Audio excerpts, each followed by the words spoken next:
देखिए, इस बाबा ने केवल महिला जाति का बात नहीं किया।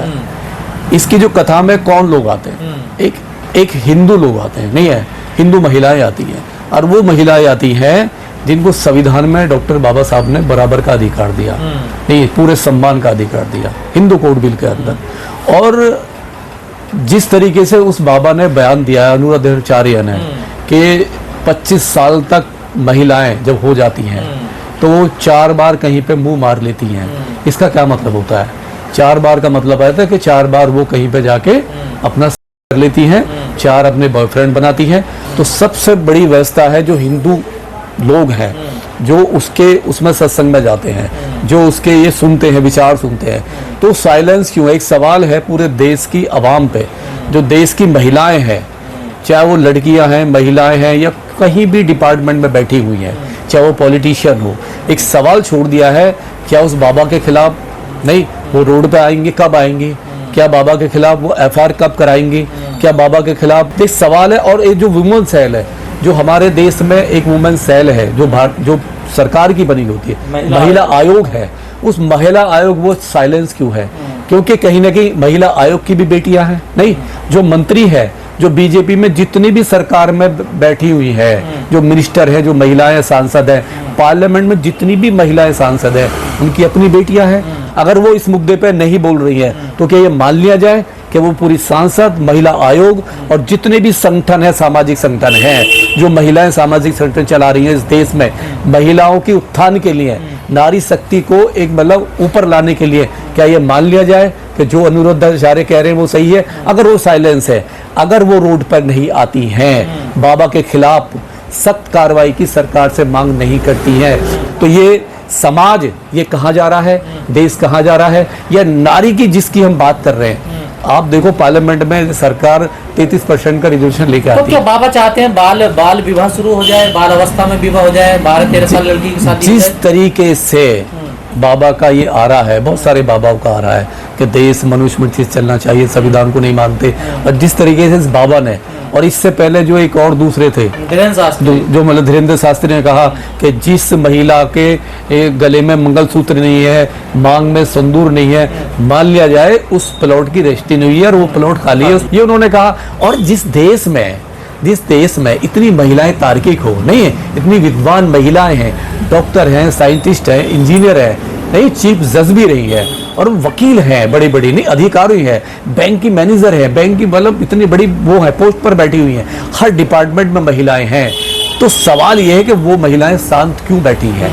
वो कब इन बाबाओं के खिलाफ एक अभियान चलाएंगी? क्योंकि पूरी नारी जाति का अपमान, देखिए उसमें इनके जो सत्संग होते हैं, कोई मुस्लिम तो जाता नहीं है, कोई सिख नहीं जाता, कोई पारसी नहीं जाता, कोई जैन नहीं जाता, कोई बौद्ध नहीं जाता, नहीं, ये तो क्लियर है ना।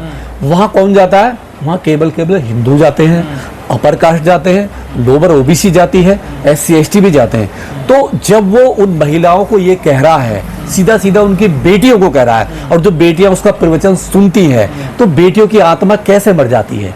अगर आप छोटी सी बात पे अपने आदमी को मार देते हो, नहीं है, छोटी सी बात पे घर पे झगड़ा कर देते, और एक आदमी वो साधु का भेष बन के, नहीं, एक पीले कपड़े पहन के, धर्म का एक चोला ओढ़ के, वो पूरी हिंदू जाति की सारी महिलाओं को एक कैरेक्टर लेस साबित करने पर तुला हुआ है। वो कह रहा है कि वो 25 साल तक 4 जगह मुंह मार चुकी होती है। तो जितने भी देश में हिंदू संगठन हैं, चाहे वो RSS हो, चाहे वो युवा वाहिनी हो, चाहे वो मतलब ब्राह्मण महासभा हो, चाहे वो हिंदू महासभा हो, जितनी भी महासभा है, बजरंग दल हो, शिवसेना हो, जितनी भी है, तो ये कहाँ है? उसमें इनकी महिलाएं जाती हैं, नहीं, इनको रोड पे क्यों नहीं आ रहे? और जितने भी सामाजिक सुधार के संगठन चल रहे हैं हिंदू धर्म में, वो अब तक साइलेंस क्यों है?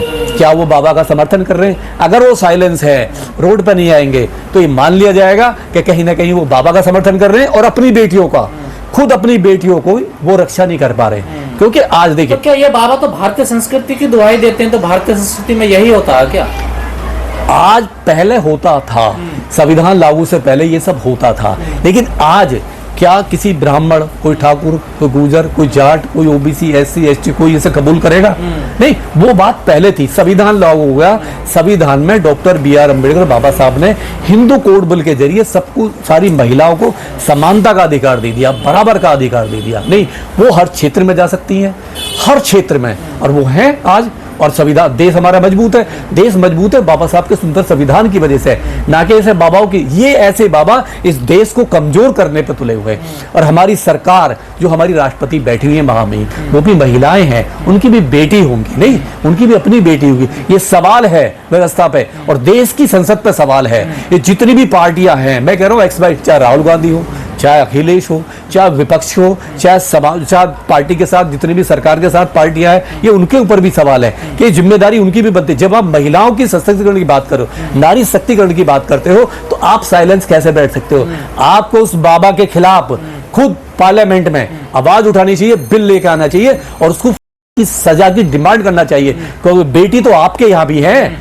प्रधानमंत्री खुद कहते हैं बेटी को पढ़ाइए। अब बेटी पढ़ाएंगी तो अगर 25 साल तो उम्र हो ही जाएगी। देखिए, जब बेटी डॉक्टर बनेगी, इंजीनियर बनेगी, साइंटिस्ट बनेगी, वकील बनेगी, नेचुरल 25 बार कर देगी, तो क्या ये प्रमाण पत्र है कि जो बेटी डॉक्टर बनेगी, इंजीनियर बनेगी, बड़े बड़े पद पे जाएगी, PhD करेगी, उसकी 30 साल एज हो जाएगी, तो क्या वो 30 साल की एज तक, 25 साल की एज तक वो उसका कैरेक्टर लेस हो जाएगा, लूज हो जाएगा? कौन प्रमाण करेगा? कल को कौन, अगर इस बाबा की बात मान लिया जाए तो बच्चे की तो शादी नहीं होने की, अगर इसकी मान लिया जाए, जैसे ये कह रहा है बाबा, इसके आधार पर तो कोई शादी नहीं कर पाएगा। नहीं, सवाल ये है कि देश की संसद क्या कर रही है, पार्लियामेंट क्या कर रहा है, राष्ट्रपति क्या कर रही है, और हमारे देश का जो कोर्ट है, जो सुप्रीम कोर्ट है, सुप्रीम कोर्ट भी इस पर संज्ञान ले। इस देश में किसी की भी महिला हो, SC ST हो, इसकी आधी आबादी का अपमान क्या है ना बाबा, पूरी तरीके से आधी। अभी अब क्या सम्मान करेंगे ऐसे लोग जो? और सवाल ये है कि इनकी अपनी बहन बेटी नहीं है क्या? ये जिससे पैदा हुआ है ये बाबा, इसकी माँ है, इसकी बहनें होंगी, चाची होगी, दादी होगी, नानी होगी, फूफी होगी, सारा परिवार होगा। इससे पूछो, जो कह रहा है इसका करेक्टर सामने है, इस बाबा का करेक्टर ओपन हुआ, अरे अपना करेक्टर बता रहा देश को। देखो, हम इसकी घोर निंदा करते हैं और हम अपील करते हैं जितने भी संगठन हैं, और हम भी कोशिश करेंगे इस बाबा के खिलाफ कोर्ट में जाए और इसको सजा दिलवाने का काम करें। बाबाओं को इनको हो क्या गया? ये धर्म की बात तो कर दूसरी करते हैं। कोई कहता है संविधान समाज को बांट रहा है 2 भागों में, एक शंकराचार्य कह रहे हैं, कोई कहता है प्लॉट खाली है। देखिए, सीधा है, सरकार प्रेशर में है, सरकार का इन पे कहीं भी दबाव नहीं है, कंट्रोल नहीं है। सरकार ने धर्म के नाम पे, हिंदू मुस्लिम के केवल वोट की राजनीति के लिए इन बाबाओं को खुला छोड़ दिया है कि बाबा या तो संविधान की रेस्पेक्ट करते हैं, ना ये बाबा साहब की रेस्पेक्ट करते हैं, ना ये किसी राष्ट्रपति की रेस्पेक्ट करते हैं, किसी की नहीं करते। SC ST OBC में कितना ही काबिल आदमी है, ये बाबा किसी की रेस्पेक्ट नहीं करते। ये नारी महिला जाति को तो पैर की जूती समझते हैं, कभी महिला की बात नहीं करेंगे, कभी नहीं करते। आपने देखा राष्ट्रपति का क्या हुआ, जब देश में इसी राष्ट्रपति का जो हमारी है, वो तो आदिवासी राष्ट्रपति है, मंदिर में कहां जाने दिया, बाहर खड़ा कर दिया। तो सीधा है, महिला को तो ये बिल्कुल, और ये सब सरकार के इशारे पे हो रहा है। सरकार कहीं ना कहीं इनको बचा रही है, संरक्षण दे रही है, तभी इतने फल फूल रहे हैं, नहीं तो मतलब ही नहीं होता। कर्नल सेना के नेता है, सांसद है इकरा हसन कैराना से, उनको शादी का निकाह का प्रस्ताव भेज रहा था ये वीडियो पर। देखिए, ये तो एक ऐसा बयान है जो मुस्लिम कम्युनिटी है, वो आसानी से आप उसको ट्रोल कर रहे हो, टारगेट हो, वो भी किसके खिलाफ? एक चुनी हुई सांसद, एक चुनी, आम आदमी नहीं है। आम आदमी के बारे में तो वो कर्नल सेना क्या सोचती होगी, ठीक है? वो जो योगेंद्र राणा जो है, योगेंद्र राणा जो, और वो जिस तरीके से उसने बयान दिया है एक महिला सांसद को, ये देखिए कि एक नॉर्मल जो महिलाएं होंगी मुस्लिमों की, उसके बारे में इनकी क्या थिंकिंग होगी। एक महिला सांसद पे ये कह रहे हैं, सीधा कह रहे हैं मेरे साथ निकाह कर ले, नहीं, और ओवैसी और वो मुझे जीजा कहेंगे, और मैं अपने घर में नमाज पढ़ाने की इजाजत दे दूंगा।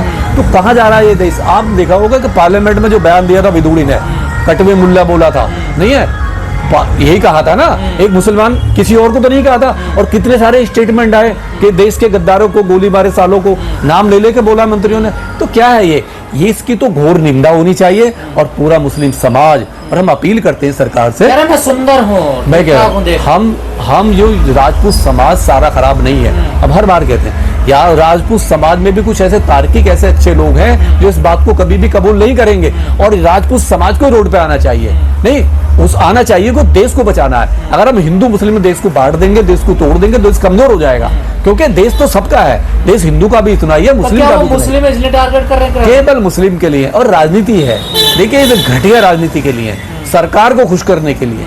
जब हमें सरकार से कुछ लेना होता है तो हमें एक अच्छी राजनीति एक शादीशुदा इंसान ऐसी बातें बोलेगा, वो भी सोशल मीडिया पर वीडियो बनाएगा। बात शादीशुदा की नहीं है, बात उसकी सोच की है। उसकी सोच क्या है, उसकी महिला के प्रति क्या सोच है, एक धर्म के प्रति क्या सोच है, एक पूरे समुदाय के प्रति क्या सोच है, एक मुस्लिम कम्युनिटी से वो कितनी नफरत कर सकता है। जैसे आपने देखा होगा SC ST कौम से कितनी नफरत करते हैं ये लोग, नहीं है, बहुत सारे कितनी नफरत करते हैं। अभी 2 लोगों ने बोला, हमला किया करणी सेना पे, एक हमारे वो तो सुमन जी थे, उन पर तो इनाम घोषित कर दिया, घर पे हमला कर दिया, बुलडोजर लेके चले गए, मारपीट गई, और उसी पे हमला बेनीवाल जी ने किया, हनुमान बेनीवाल जी ने, उनका कुछ नहीं हुआ क्योंकि वो पावरफुल समाज से आते थे, ताकतवर समाज से आते। ये वो लोग हैं जो कमजोर लोगों पे उंगली उठाएंगे, कमजोर लोगों को टारगेट करेंगे।